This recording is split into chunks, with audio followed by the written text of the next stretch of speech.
Reporter breaking. തദ്ദേശ തെരഞ്ഞെടുപ്പിൽ സംസ്ഥാന ജനറൽ സെക്രട്ടറിമാർ, ജില്ലാ പ്രസിഡന്റുമാർ, ജില്ലാ ചുമതലയുള്ള പ്രഭാരിമാർ എന്നിവർ മത്സരിക്കേണ്ടതില്ലെന്ന് ബി.ജെ.പി. പ്രഭാരിമാർക്ക് മത്സരിക്കാൻ പ്രത്യേക അനുമതി വേണം.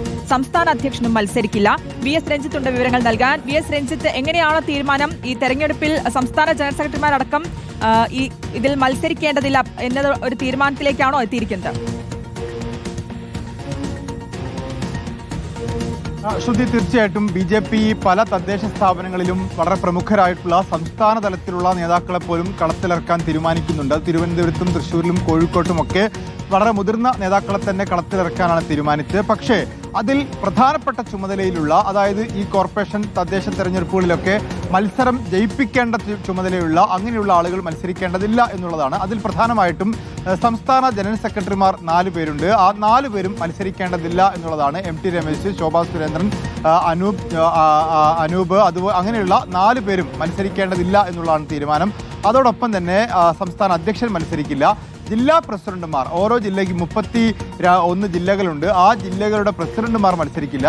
അതോടൊപ്പം ഈ ജില്ലയുടെ ചുമതലയുള്ള പ്രഭാരിമാർ, സംസ്ഥാന ഭാരവാഹികളാണ് പ്രഭാരിമാരാവാറുള്ളത്. ആ പ്രഭാരിമാരിൽ ആർക്കെങ്കിലും മത്സരിക്കണമെന്ന് ആഗ്രഹമുണ്ടെങ്കിൽ അവർ സംസ്ഥാന അധ്യക്ഷന്റെ പ്രത്യേക പെർമിഷൻ, പ്രത്യേക അനുമതി വാങ്ങിയ ശേഷം മാത്രം മത്സരിക്കുക എന്നുള്ളതാണ്. അതായത് ഈ മത്സരം ജയിപ്പിക്കേണ്ട, മത്സരം നിയന്ത്രിക്കേണ്ട ആളുകൾ അവർ ആ നിയന്ത്രണ ചുമതല ഏറ്റെടുത്തുകൊണ്ട് ആ പഞ്ചായത്ത് തെരഞ്ഞെടുപ്പിന്റെ അല്ലെങ്കിൽ കോർപ്പറേഷൻ തെരഞ്ഞെടുപ്പിന്റെ ഒക്കെ ചുമതലകൾ നിർവഹിക്കുക എന്നുള്ളതാണ്. അവർ സ്ഥാനാർത്ഥികളാവേണ്ടതില്ല എന്നൊരു തീരുമാനമാണ് ബി.ജെ.പി. ഇപ്പോൾ എടുത്തിരിക്കുന്നത്.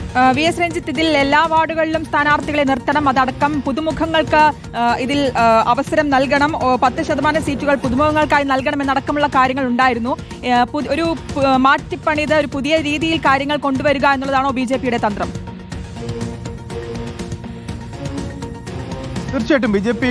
തദ്ദേശ തെരഞ്ഞെടുപ്പിൽ വളരെ പ്രധാനപ്പെട്ട സ്ട്രാറ്റജികളിൽ ഒന്നായിരുന്നു 10% പുതുമുഖങ്ങൾ എന്നുള്ളത്. ഓരോ തദ്ദേശ സ്ഥാപനത്തിലും, ഓരോ കോർപ്പറേഷനിലും, ഓരോ പഞ്ചായത്തിലും, ഓരോ ജില്ലാ പഞ്ചായത്തിലും ഒക്കെ സ്ഥാനാർത്ഥികളെ നിശ്ചയിക്കുന്ന സമയത്ത് 10% പുതുമുഖങ്ങളെ നിശ്ചയിക്കണം. അതിൽ തന്നെ കോർപ്പറേഷൻ സ്ഥാനാർത്ഥികളെയും ജില്ലാ പഞ്ചായത്ത് സ്ഥാനാർത്ഥികളെയും അന്തിമ പട്ടിക അത് സംസ്ഥാന നേതൃത്വം തീരുമാനിക്കും.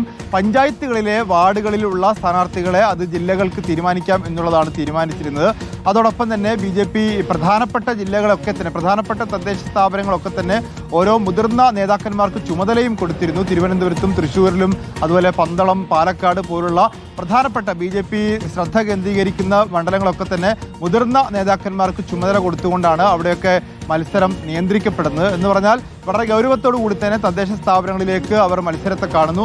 സ്വാധീനമില്ലാത്ത വാർഡുകളിലും ഒരു സ്ഥാനാർത്ഥി ഉണ്ടാവണം എന്നുള്ളതാണ്. ഒരുപക്ഷെ 100% ബി.ജെ.പിക്ക് ഒരു മണ്ഡലം, ഒരു ശാഖാ കമ്മിറ്റി പോലും ഇല്ലാത്ത, ഒരു വാർഡ് കമ്മിറ്റി പോലും ഇല്ലാത്ത സ്ഥലമാണെങ്കിലും അവിടെ ഒരു സ്ഥാനാർത്ഥി ഉണ്ടാവണം. ബി.ജെ.പി. ചിഹ്നത്തിൽ ആരെങ്കിലും വോട്ട് ചെയ്യാൻ ആഗ്രഹിക്കുന്നുവെങ്കിൽ അവിടെ ഒരു സ്ഥാനാർത്ഥി ഉണ്ടാവണം എന്നുള്ളതാണ്. എന്ന് പറഞ്ഞാൽ വോട്ട് ശതമാനം ഉയർത്താനും ബി.ജെ.പി. തീരുമാനിക്കുന്നുണ്ട്. ജയിക്കുക മാത്രമല്ല, തദ്ദേശ തെരഞ്ഞെടുപ്പിൽ വലിയ തോതിൽ വോട്ട് വർദ്ധിപ്പിക്കുക, അത് ബി.ജെ.പിയുടെ നിയമസഭാ തെരഞ്ഞെടുപ്പിൽ ആത്മവിശ്വാസം വർദ്ധിപ്പിക്കുമെന്ന കണക്കൂട്ടിലാണ്. അതുകൊണ്ട് തന്നെ എല്ലാ വാർഡുകളിലും സ്ഥാനാർത്ഥിയെ നിർത്താൻ വേണ്ടിയും ബി.ജെ.പി. തീരുമാനിച്ചിട്ടുണ്ട്. ഓക്കെ, വ്യക്തമാണ്. വി.എസ്. രഞ്ജിത്താണ് വിശദാംശങ്ങൾ നൽകിയത്. തദ്ദേശ തെരഞ്ഞെടുപ്പിൽ സംസ്ഥാന ജനറൽ സെക്രട്ടറിമാർ, ജില്ലാ പ്രസിഡന്റുമാർ, ജില്ലാ ചുമതലയുള്ള പ്രഭാരിമാർ എന്നിവർ മത്സരിക്കേണ്ടതില്ല എന്നുള്ളൊരു തീരുമാനമാണ് ബി.ജെ.പി. എടുത്തിരിക്കുന്നത്.